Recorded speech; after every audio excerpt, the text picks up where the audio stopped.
So we are in the process of trying to purchase our home. Yes, during tax season.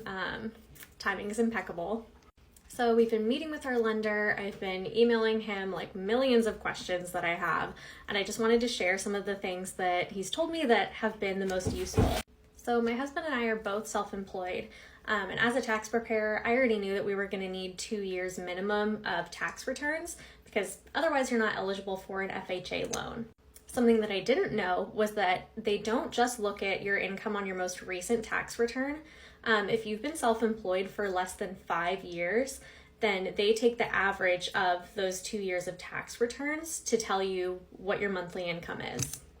I should also clarify that it's not just 2 years of self-employed tax returns. It has to be 2 years of the same business.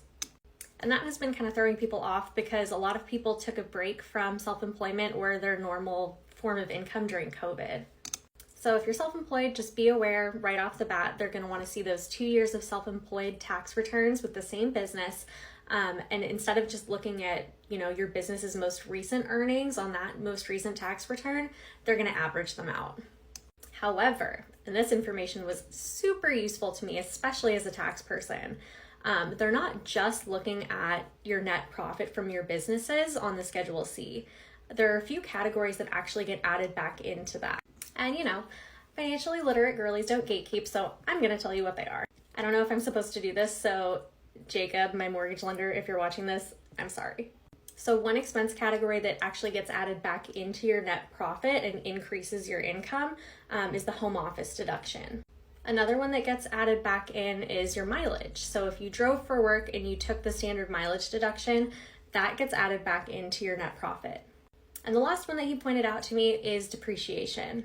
And this one I thought was really interesting because I know a lot of us utilize the de minimis safe harbor election to get away with not depreciating your assets, and that might actually be hurting you in the long run, especially when you think about the bonus depreciation that's happening. So you can depreciate your asset and still take the same amount of write-off on your federal return and then have it added back into your income when you go to apply for that mortgage. So if anybody needs me, I'm going to be depreciating every single thing I bought for my business that I will be using for longer than 1 year.